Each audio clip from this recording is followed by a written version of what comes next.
Dans cette vidéo où je donne mon avis sur vos photos, on va d'abord commencer par des photos de famille, un peu de mariage aussi, et après on va aller dans les rues de Lyon pour faire des photos de rue. Non, on va faire de la photo de rue, pas des photos de rue, parce que ce sera un petit peu bizarre quand même.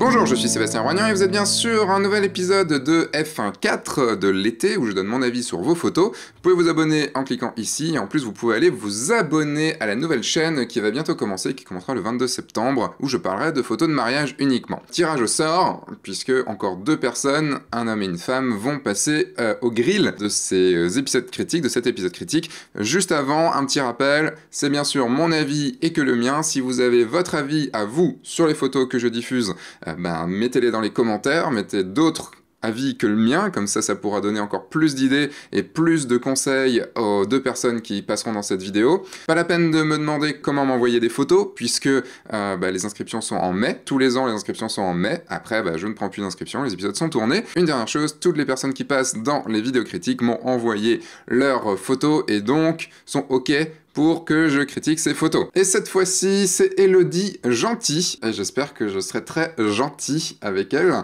ou pas. Tu as 28 ans, tu habites en Bretagne, tu fais de la photo donc depuis plus de 5 ans, tu as créé ton entreprise, donc tu es pro depuis 2018, tu es spécialisé dans la photo sociale, en général mariage, famille, maternité, tu fais du lifestyle, tu es abonné depuis au moins 100 ans à la chaîne F1.4, pour quelqu'un qui a 28 ans, c'est quand même pas mal d'être là depuis 100 ans, surtout pour une chaîne qui existe depuis 7 ans. Tu attends de moi des critiques objectives et franches, histoire que je passe un bon moment en PLS dans ma chaise de bureau. Ah là, j'aime ce genre de choses. En effet, tu aimes les photos contrastées. Je vais pouvoir revenir dessus, parce que je trouve que c'est peut-être un poil trop contrasté. Alors j'aime beaucoup le contraste aussi, donc là-dessus, forcément, je vais être un peu de parti pris. On va regarder l'histogramme, mais je sens que l'histogramme va me dire qu'il y a du bouché et du cramé un peu trop que nécessaire. Sinon, globalement, c'est quand même pas mal. Il y a des bonnes ambiances, il y a des bons moments. Je pense, revenir un peu sur le cadrage sur certaines, mais globalement, il y a un petit niveau plutôt sympathique, Tu envoies les photos qui pour toi sont celles dont tu es le plus fier, la plus fière. Donc celle-ci, séance photo famille, et c'est ta plus belle photo de 2019 à ton sens. Et je suis... je sais pas, j'ai pas vu tes autres photos, mais je vais évacuer déjà quelque chose. Je suis désolé, je suis obligé d'évacuer quelque chose. Ton logo. Ton logo et ta signature. Putain, mais vous m'envoyez des photos pour la critique. Pourquoi vous me mettez une signature, quoi? C'est comme si vous mettiez des signatures sur votre site. Enfin, je sais pas, on ne met pas de signature pour une photo à la critique. Et en plus, il y a un truc, c'est que le problème, c'est que les logos en couleur, il n'en faut pas. Enfin, c'est pas qu'il n'en faut pas, c'est juste que si vous mettez une signature sur vos photos, ne mettez jamais un logo couleur. Ça, c'est un truc. Parce que là, je suis désolé, mais ça fait une dessade partielle. J'exagère évidemment, mais là, ça fait une dessade partielle. Pourquoi dans une photo en noir et blanc, toi qui aimes la photo contrastée, pourquoi il y a du violet, du mauve, je sais pas. Ça passe pas, ça passe juste pas. Cette photo est très chouette quand même, c'est vrai qu'elle est putain d'émotionnelle, enfin les 2 gamins comme ça doit être un frère et une sœur je pense. Tu as chopé pile poil le bon moment, la lumière est chouette, le vent qui est un petit peu dans les cheveux et tout, donne quelque chose de dynamique.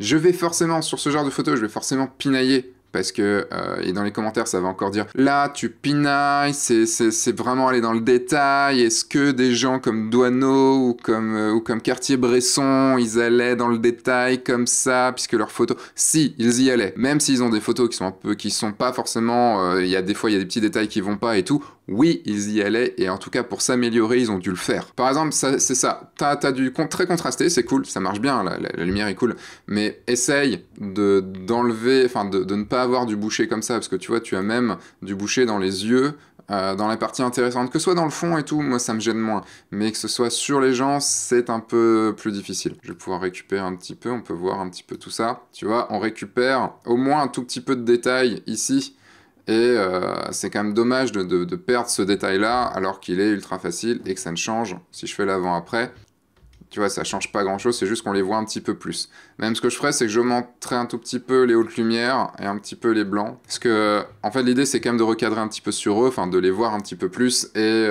puis même, je pense que j'irais ici enlever peut-être un tout petit peu de contraste, parce que comme il a ses yeux à lui qui sont un peu plissés, et ils sont un peu dans l'ombre, donc j'irai un petit peu, voilà, tu vois, remonter un petit peu les ombres. Faut pas que ça fasse bizarre aussi, mais tu vois, un petit truc comme ça.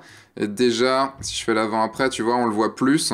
et il y a déjà plus de... Ça marche un petit peu mieux sur une photo qui marchera mieux aussi si tu l'imprimes. Elle marchera beaucoup mieux puisqu'elle sera un petit peu moins contrastée. Il y a juste la main ici qui me gêne et l'espèce de moignon ici avec les fleurs, mais c'est vraiment pinaillé, hein. C'est sur une photo comme ça, on s'en fout évidemment. Deuxième photo, une photo d'une consoeur à toi et tu as voulu travailler sur le dos pour mettre en avant ses tatouages et mettre en avant ses os saillants. En fait, c'est ce qui m'a plu dans cette photo. Pareil, tu vois, tu as un même problème et en plus, là, il aura fallu que tu... Je vais direct sur la technique vite fait au début, hein, mais pour te montrer. Là, je pense que tu as un bout de studio ou un truc, ça doit être le bout derrière de studio parce que ton fond doit s'arrêter là. Et tu vois, on le voit.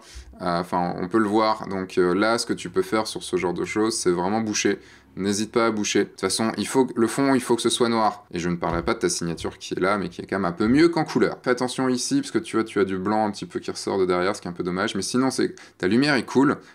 J'augmenterai encore un petit peu tes hautes lumières. J'aurais peut-être rajouté un peu de contraste sur ce tatouage-là, si tu voulais un peu plus le voir. Mais ce que j'aime beaucoup dans cette photo, c'est vraiment la lumière qui est contrastée et qui met en avant les petites pointes ici là, qui fonctionnent bien, parce que c'est un peu plus atypique, c'est un peu atypique quand même. Donc là, j'ai trop rien à dire sur cette photo, à part ça, à part des petits détails techniques, hein. C'est con, je sais que c'est des détails techniques, mais c'est pour aller un peu plus loin sur ton intention. En voyant ta photo avant de lire ton texte, j'avais cette intention-là, donc de voir, enfin, c'est ce qui m'avait plu, le coup des os et tout, donc bien joué, tu as mis en avant ce que tu souhaitais. Pour moi, alors, l'instant est cool. Évidemment, enfin, là, c'est difficile de dire que l'instant est pas cool, hein. Il y a un petit truc entre les deux qui se passe bien. Par contre, le problème, c'est que ça aurait pu être plus fort. Et je trouve qu'il manque des choses. Je pense que c'était peut-être pas l'instant T exact. Je sens qu'il y a un truc là avec les mains, elles sont en train de se tenir la main ou un truc comme ça. Là, elles rigolent et tout, mais je pense qu'elles peuvent...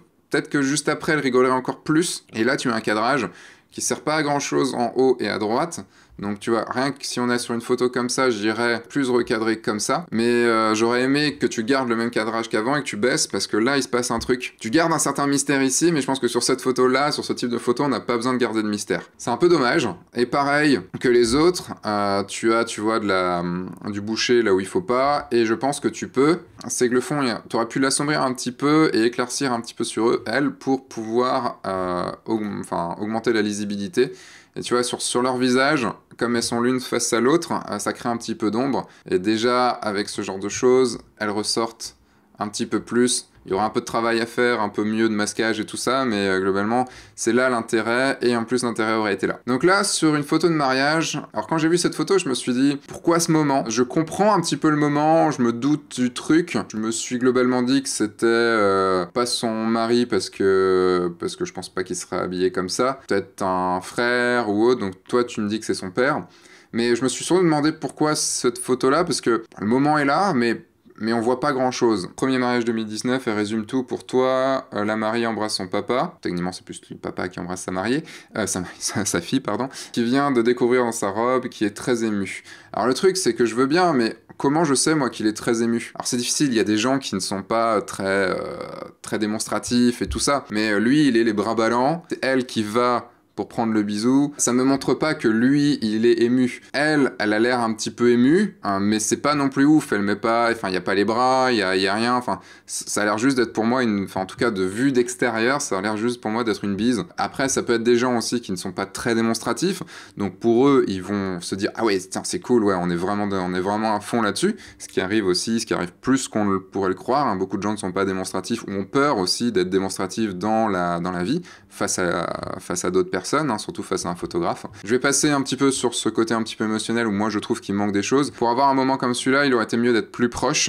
Après, c'est pas évident parce que tu vas me dire, oui, mais s'ils sont un peu timides déjà au niveau des émotions, si t'es plus proche, ça va être plus compliqué. Après, c'est ton taf aussi de photographe de mariage, d'être proche quand il faut et de pouvoir être accepté en tant que très proche. Je reprends, même problème, fais très attention à tes contrastes, hein. Tu vois que tes contrastes ici, t'as beaucoup de bouchées, t'as des grosses zones de bouchées, voire des grosses zones de cramé. Bon, cramé derrière, ça me dérange moins, mais en tout cas, les bouchées ici, et surtout sur elle, sur sa coiffure, c'est dommage. Au niveau de ton cadrage, tu vois, ici, t'as une personne coupée, elle sert vraiment à rien, donc tu recadres déjà au moins comme ça, et comme on est loin, je vais aller plutôt recadrer, tu vois, ici. Ça marchera déjà beaucoup mieux puisqu'on sera déjà plus centré sur ce qui se passe plutôt que sur un petit peu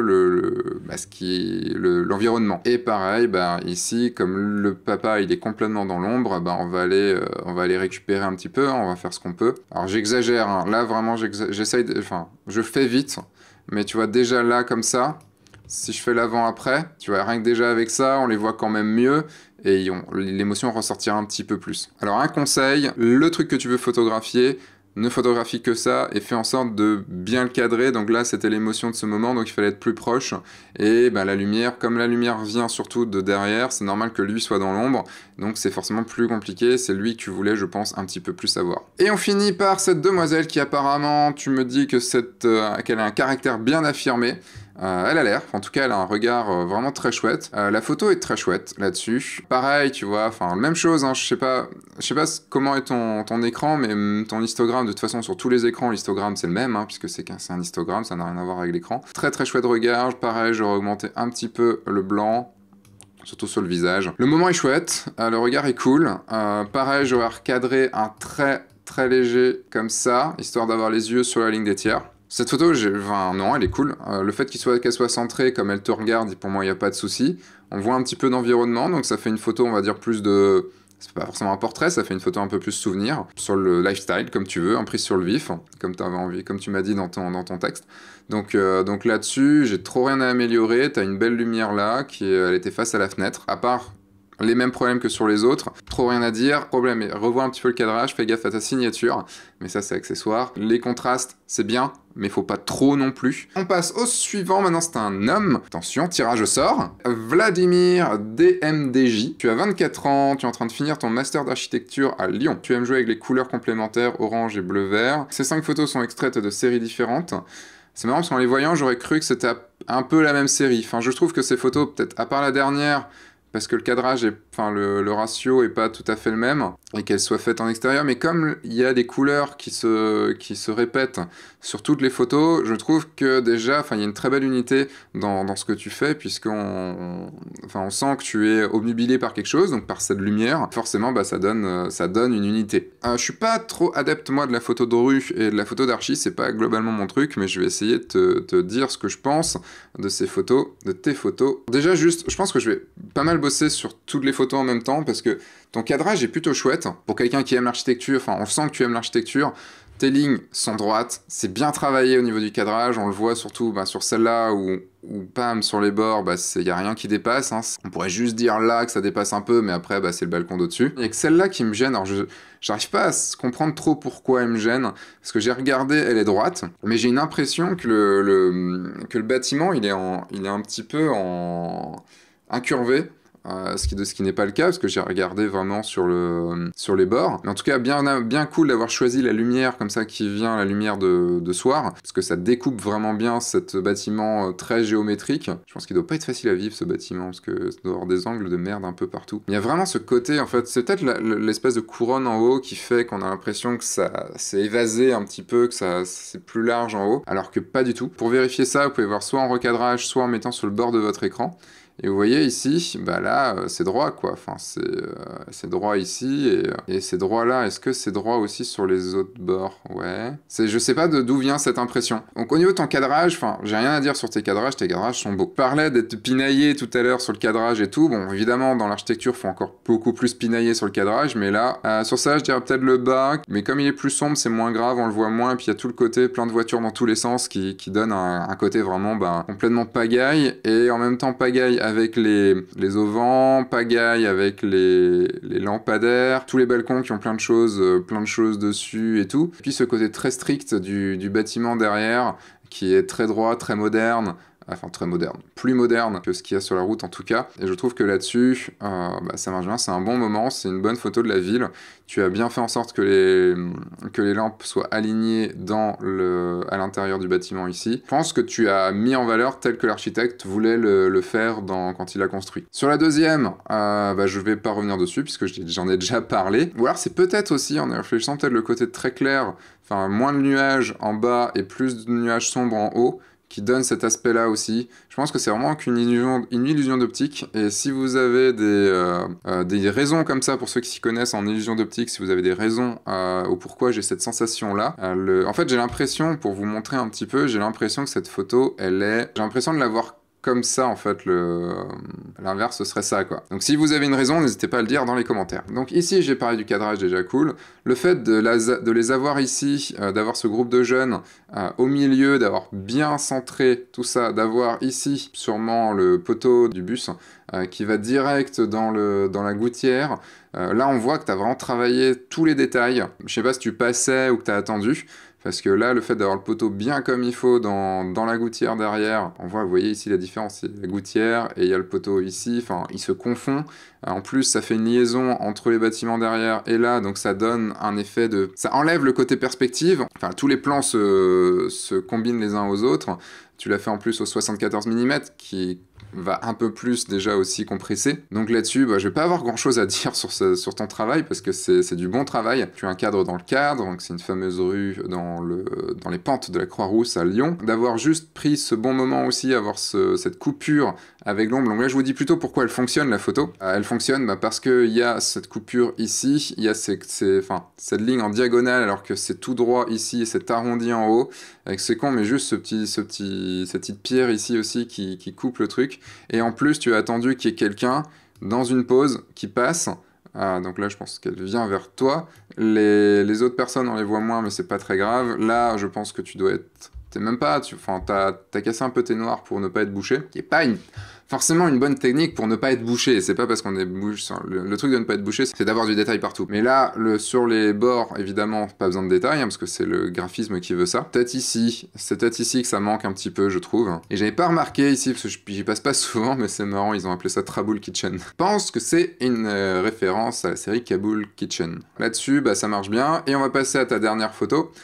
Qui est une photo, alors je sais pas pourquoi t'as changé ton ratio sur cette photo-là. T'as vraiment compris, alors je sais pas si c'est ton école d'architecture qui fait ça ou autre, mais t'as vraiment compris le cadrage, t'as vraiment compris les différents plans et t'as vraiment compris ce qui fait le graphisme d'une photo. Ici, on est en soirée, donc on est en contre-jour, on a des ombres chinoises. Tu as la sensibilité de savoir quelle démarche va fonctionner. C'est marrant parce qu'autant dans le bâtiment que dans la personne, puisque ici, on comprend, même sans zoomer, même sans avoir le détail des gens, qu'est-ce qui se passe? Lui, il est en train de regarder, donc il y a ce côté un petit peu, tiens, je regarde un peu le vide, je regarde la mer et tout ça, et la nana qui arrive derrière et qui ne saute pas, ou je te rejoins, ou je sais pas trop en fait exactement ce qui aurait pu être dit. Là-dessus, je trouve que sur tes 5 photos, t'as compris ce qu'est le cadrage.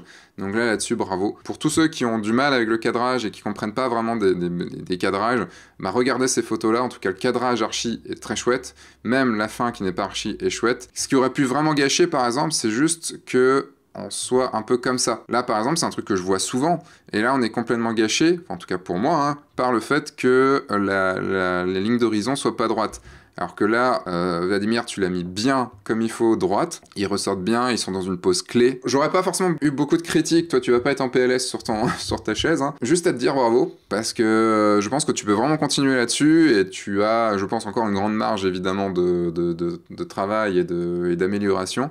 Mais tu es sur la bonne voie. Alors, j'ai hâte de voir ce que tu vas faire par la suite. Voilà pour ces 2 critiques de la semaine. J'espère qu'elles vous auront plu. Je veux dire qu'il y a eu des putain de belles choses dans cet été. Il y a encore une vidéo critique, et sur cette vidéo, je vais parler de mes coups de cœur. Comme tous les ans, j'aime bien terminer sur des photos coups de cœur pour aussi pouvoir montrer aussi plus de personnes, parce que 172 participations, pardon. J'ai aussi envie de montrer un petit peu ce que vous avez fait. Rendez-vous la semaine prochaine pour un nouvel épisode critique dans lequel je vais parler de mes coups de cœur de l'été. Puis n'hésitez pas non plus à vous abonner, à laisser un pouce bleu, à dire en commentaire ce que vous avez pensé des photos. Pas de ce que j'ai dit, des photos, c'est le plus important, c'est ce qu'attendent les 2 personnes qui sont passées. De vous abonner aussi à la nouvelle chaîne, j'ai laissé un lien, que ce soit par ici ou un lien dans la description, puisque sur F1.4, donc la première vidéo de la saison 8 sortira le 15 septembre, et sur la nouvelle chaîne, ce sera le 22 septembre. Abonnez-vous aussi à l'Instagram, @fan4, il s'y passe pas mal de choses. Je vous fais des bisous, je vous dis à dimanche prochain. Entre-temps, sortez, faites des photos et amusez-vous.